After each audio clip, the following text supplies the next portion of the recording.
بہت کم پاکستانیوں کو یاد ہوگا کہ 1977 میں انگلینڈ کی کرکٹ ٹیم کے دورہ پاکستان کے موقع پر قذافی اسٹیڈیم لاہور میں میچ کے دوران ضیاء مخالف نعروں کی وجہ سے پولیس نے لاٹھی چارج شروع کر دیا تھا، جس سے ذوالفقار علی بھٹو شہید کی اہلیہ اور بے نظیر بھٹو شہید کی والدہ نصرت بھٹو کا سر پھٹ گیا تھا۔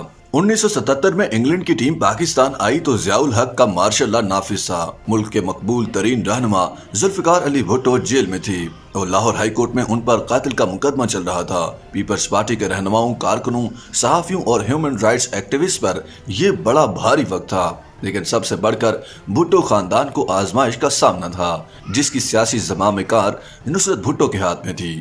دسمبر 1977 میں لاہور ٹیسٹ کا تیسرا دن قذافی اسٹیڈیم میں نصرت بھٹو کی آمد کے باعث خاصا ہنگامہ خیز رہا، جنہوں نے عوام سے رابطے کے امکانات مسدود ہونے پر میچ کو عوامی رابطے کا ذریعہ بنانے کی کوشش کی۔ ان کو اسٹیڈیم میں جانے سے روکنے کی بڑی کوشش ہوئی، لیکن وہ اندر جانے میں کامیاب ہو گئیں۔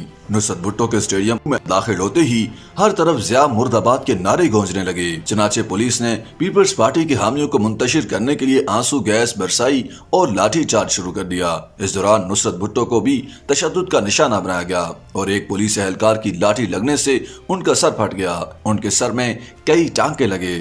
ڈان سے وابستہ مرحوم فوٹوگرافر اظہر جعفری نے ان کے خون آلود چہرے کی تصویر کیمرے کی آنکھ میں محفوظ کر کے ضیاء دور کی ظلمت کی یہ نشانی تاریخ میں محفوظ کر لی۔